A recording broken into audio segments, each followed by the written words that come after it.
He turned from these things at once to remark what had been for some time in his mind. "I think, Skinner, I shall kill one of these chicks as a specimen. I think we will kill it this afternoon, and I will take it back with me to London." He pretended to peer into another gallipot and took off his spectacles to wipe them. "I should like," he said, "I should like very much to have some relic, some memento of this particular brood at this particular day. By the by," he said, "you don't give those little chicks meat." "Oh, no, sir," said Skinner. "I can assure you, sir, we know far too much about the management of fowls of all descriptions to do anything of that sort." "Quite sure you don't throw out your dinner refuse?" "I thought I noticed the bones of a rabbit scattered about the far corner of the run." But when they came to look at them, they found there were the larger bones of a cat, picked very clean and dry.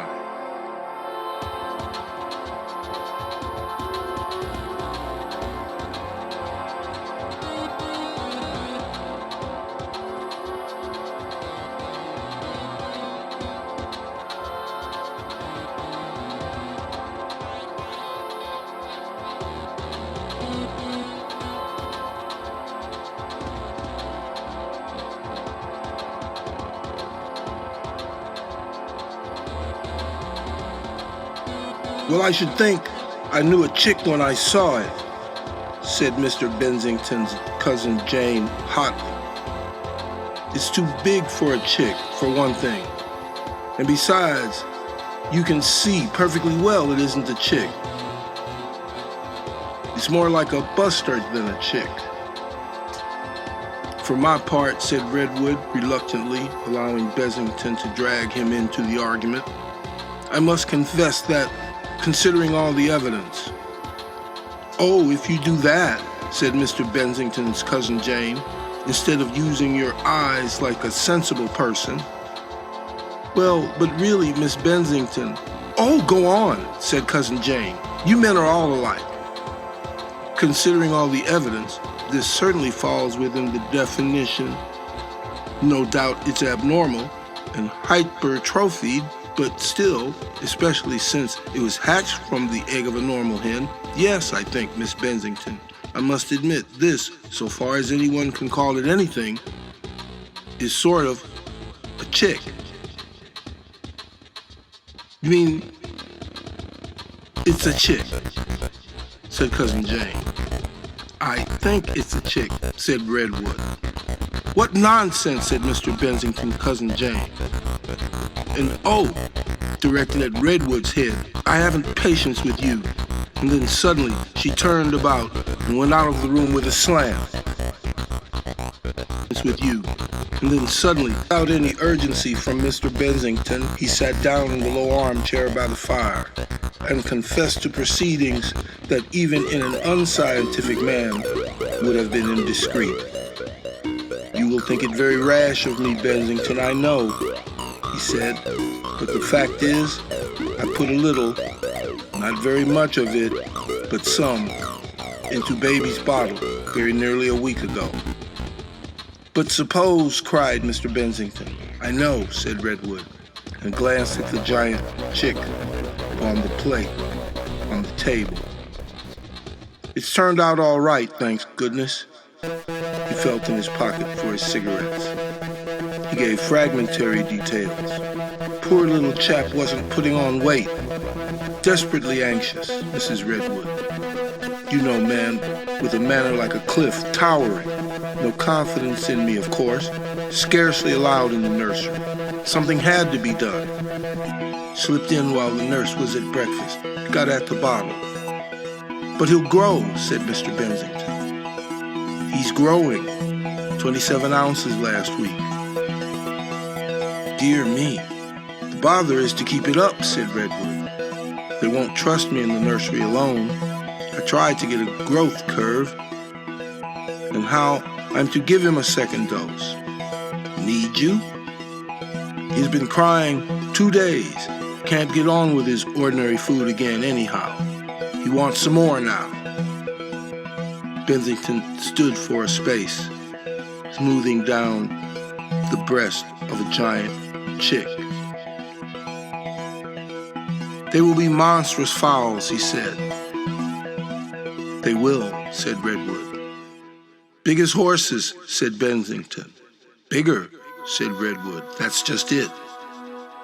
Bensington turned away from the specimen. Redwood, he said, these fowls are going to create a sensation. Redwood nodded his head at the fire. Fowls are going to create a sensation. So will your little boy. That's just what I'm thinking of, said Redwood. He sat back, sighed, threw his unconsumed cigarette into the fire, and thrust his hands deep into his trousers pockets. That's precisely what I'm thinking of. This food of the gods to be queer stuff to handle. The pace that chick must have grown at. The little boy growing at that pace, said Mr. Bensington slowly, and stared at the chick as he spoke. I say, said Bensington, he'll be big. I shall give him diminishing doses, said Redwood. It's rather too much of an experiment. Much. Yet still, you know, I must confess, some baby will sooner or later have to try it. Or we'll try it on some baby, certainly. Exactly so, said Bensington, and came and stood on the hearthrug and took off his spectacles to wipe them. Until I saw these chicks, Redwood, I don't think I began to realize anything of the possibilities of what we were making. It's only beginning to dawn upon me, the possible consequences.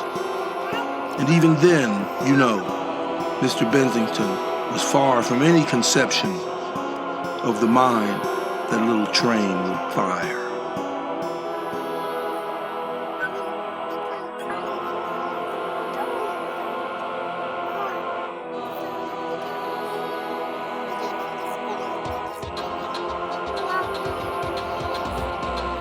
It happened early in June. For some weeks, Bensington was kept from revisiting the experimental farm, and one necessary flying visit was made by Redwood. He returned an even more anxious-looking parent than he had gone. Altogether, there were 7 weeks of steady, uninterrupted growth. And then the Wasps began their career. It was late in July, and nearly a week before the hens escaped from Hickley Brow, that the first of the big wasps was killed. The report of it appeared in several papers, but I do not know whether the news reached Mr. Bensington, much less whether he connected it with the general laxity of method that prevailed in the experimental farm. Be but little doubt now that while Mr. Skinner was plying Mr. Bensington's chicks with the food of the gods, a number of wasps were just as industriously, perhaps more industriously, carrying quantities of the same paste to their early summer broods in the sandbanks beyond the adjacent pine woods. And there can be no dispute, whatever that these early broods found just as much growth and benefit in the substance as Mr. Bensington's hens. It is in the nature of the wasp to attain to effective maturity before the domestic fowl. And in fact, of all the creatures that were, through the generous carelessness of the Skinners, partaking of the benefits Mr. Bensington heaped upon his hens, the wasps were the first to make any sort of figure in the world.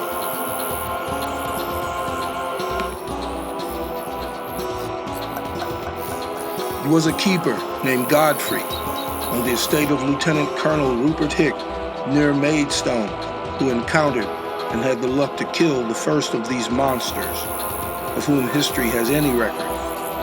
He was walking knee-high in bracken across an open space in the beech woods of that diversity, Lieutenant Colonel Hick's Park. And he was carrying his gun, very fortunately for him, a double-barreled gun, over his shoulder when he first caught sight of the thing. It was, he says, coming down against the light so that he could not see it very distinctly. And as it came, it made a drone like a motor car. He admits he was frightened. It was evidently as big or bigger than a barn owl, and to his practiced eye, its flight and the particularly misty whirl of its wings must have seemed weirdly unbird-like. The instinct of self-defense, I fancy, mingled with long habit when, as he said, he let fly right away. The weirdness of the experience probably affected his aim.